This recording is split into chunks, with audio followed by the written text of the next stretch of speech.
Imagine sitting in your history class and being the only one to know that American families were imprisoned during World War II. Nobody believed me when I told them that my father's parents and their families had been forced into incarceration camps simply because they were of Japanese descent.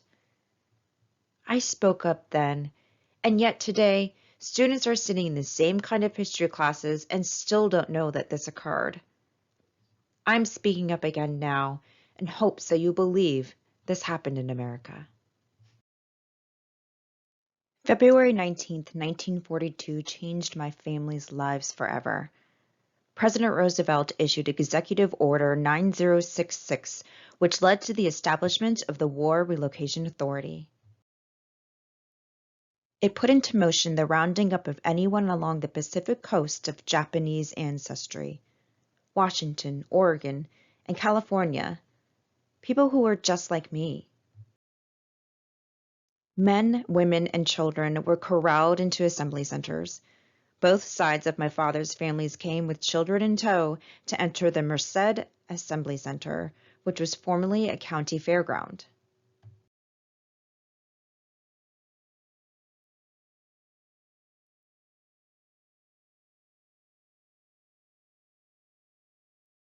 After 3 months of packed confinement, more than 120,000 Japanese, mostly U.S. citizens, were transported by trains, trucks, and buses to their permanent dwellings.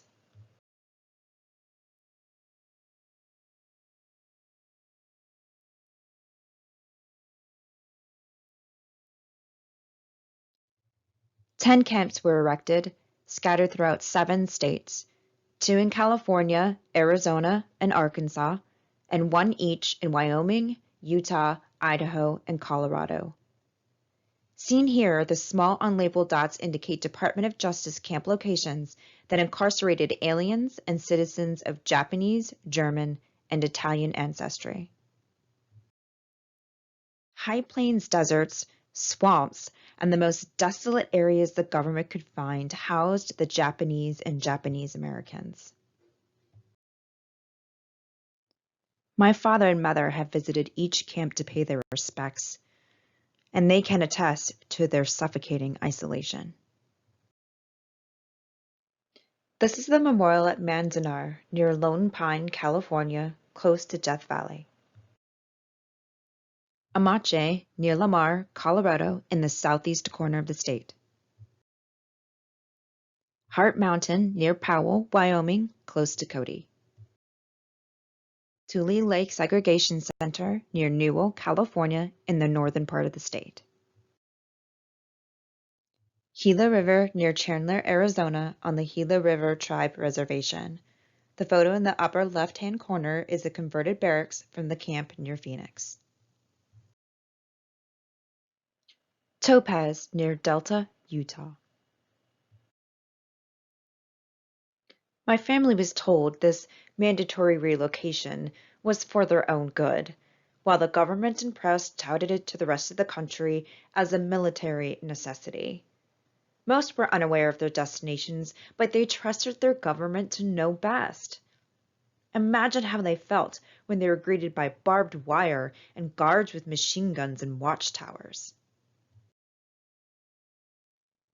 This is a layout of Heart Mountain.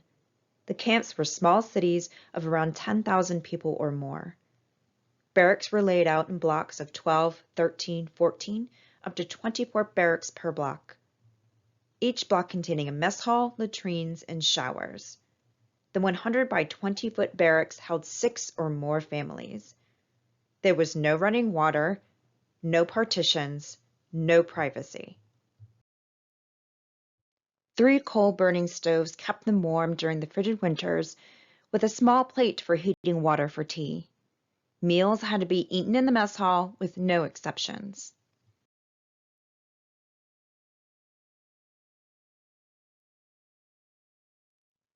The picture on the left was Heart Mountain. The one on the right was taken at Amache, where my grandparents were confined. Everyone tried to maintain some form of normalcy. Girl Scout and Boy Scout troops were established. Schools and hospitals were set up, initially with Caucasian teachers, doctors, and nurses.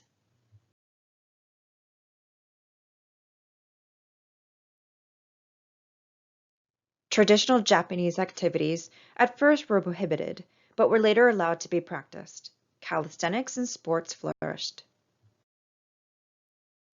Baseball became a major activity for the men and boys. Koi ponds, flower and rock gardens, and the art of bonsai reflected the Japanese culture of Zen. These were buffers of beauty against a stark and barren environment. Every camp had a newspaper to help keep the incarcerees informed of outside news, but also of camp activities. The contents of the articles were, of course, closely monitored by the camp administrators. Art became a form of resistance. This is Spitting on the FBI, a watercolor by Gene Sokioka when he was incarcerated at Poston near Parker, Arizona. Imagine, then, why the Japanese in these camps felt compelled to prove they were loyal to the United States.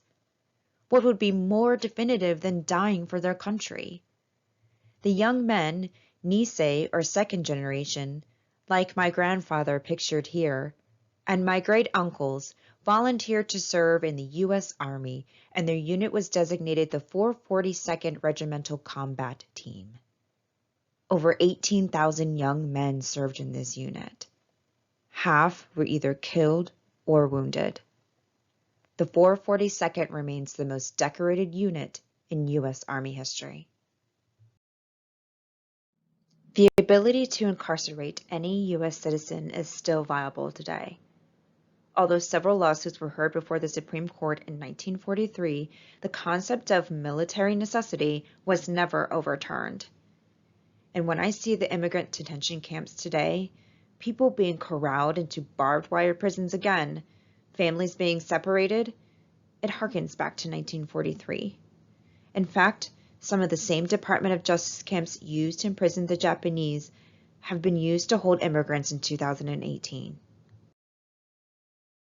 We must be reminded that the incarceration of the Japanese did in fact occur here in the United States. And we must be vigilant. Stay informed. Be watchful. Speak up against injustice. Take peaceful action and vote to ensure that this does not happen again.